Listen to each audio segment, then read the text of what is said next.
ऋषभ पंत ने जिस तरह बांग्लादेशी प्लेयरों को आज फील्डिंग सेट करने की सलाह दे दी, ये कोई नई बात नहीं है, ये बहुत पुरानी बात है। इसके भाई को भी ना, बड़े भाई को भी ना इंडियन प्लेयर्स सिखाते थे।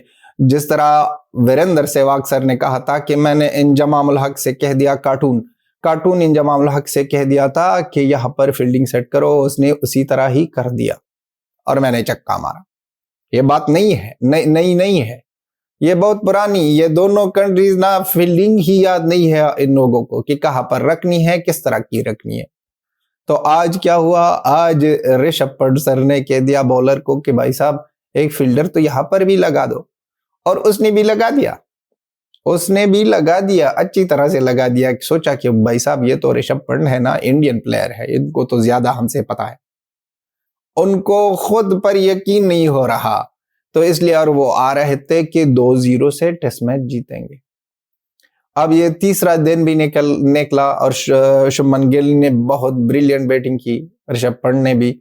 लेकिन अब ना ये लोग बेकारिस्तान से कहेंगे कि शुभमन गिल ने अपनी पिच में बांग्लादेश के खिलाफ सेंचुरी मारी। बांग्लादेश ने 2-0 से जीता था टेस्ट सीरीज, और ये लोग भूल जाएंगे। ये 1 महीना भी नहीं हुआ है, फिर भी ये लोग भूल जाएंगे, क्योंकि ये लोग ईमानदार नहीं है। ये लोग काला धब्बा है, सिर्फ काला धब्बा ही है। ये लोग फिर भी एक्सेप्ट नहीं करेंगे कि हमारा तो कोई बंदा भी रन नहीं किया। वो एक था, क्या था, अब्दुल्ला शफीकी था, कोई था जो पहले टेस्ट में थोड़े रन्स की, किसने डॉन ब्रैडमैन का नाम दिया, किसने किसका नाम दिया, फिर उसको इतना उछल पुछल कर। और आज कह देंगे, पहले इनिंग्स में यही शुभमन गिल को ये लोग ट्रोल कर रहे थे कि ये तो प्रिंस है और प्रिंस ने इस तरह किया और प्रिंस ने उस तरह किया।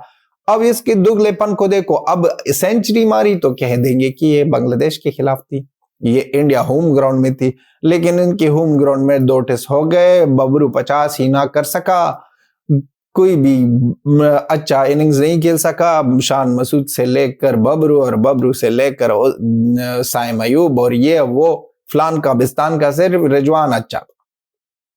अब ये लोग कह देंगे कि बांग्लादेश के खिलाफ था, और अब ये लोग ये भी कह देंगे कि अपने होम ग्राउंड में बंदे ने सेंचुरी मारी।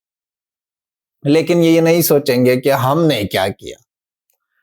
आज का दिन बहुत अच्छा निकला, 4 आउट हो गए, 150 158 पर मेरे ख्याल में, और 358 अभी भी बाकी है। 358 का ये सफर बहुत बड़ा हो रहा है। कल सुबह जो मैच शुरू होगा तो यहां नॉर्वे में 6 बजे, सुबह के 6 बजे होंगे, और मैं शायद नींद से उठ जाऊं 8 बजे। तो उम्मीद है कि मैं ना 6 बजे अलार्म लगाकर ना उठूं और ये मैच देखूं पूरा कि किस तरह ऑल आउट करते हैं, वरना ये 2 घंटे बाद ना मैं जो उठूंगा तो ये मैच सारा कल लॉस होगा, और फिर अफसोस होगा कि क्यों नहीं देखा। अब फील्डिंग भी हम इसको सिखाएंगे, बैटिंग भी सिखाएंगे, और बॉलिंग भी सिखाएंगे, लेकिन इन लोगों ने शांतो भी नहीं, चांटो ने कहा था ना कि 2-0 से हम जीतेंगे। जीतने वाले ये थे और सिखा हम रहे हैं भाई साहब। कह रहे हैं कि यहाँ पर फील्डर लगा दो, ये लोग इतने फुद्दू है, ये समझ रहे हैं कि हाँ हमने गलती की है। उसने इसी तरह ही किया जिस तरह ऋषभ पंत ने कह दिया, और कल से ये दुख नहीं उतर रहा ये विराट कोहली की जो एलबीडब्ल्यू है। ये विराट कोहली का ये जो एलबीडब्ल्यू था ना, अगर ये एक बेकारी के साथ होता तो ये बेकारी कह रहे थे कि भाई साहब ये तो अंपायर ने, बेकारी नहीं, बांग्लादेश वालों के साथ होता तो ये बेकारी कह रहे थे कि अंपायर खरीदे गए हैं। जिस तरह के बॉल में चिप लगा दो उस तरह ही अंपायर खरीद दो, इस तरह उस तरह करो। ये चीजें कितने आसान है इस लोगों के लिए, आप क्यों नहीं कर सकते? अब ये कंट्री में है, आप एक काम कर सकते हो कि बंदूक उठाओ और प्लेयरों को मारो, ये काम कर सकते हो।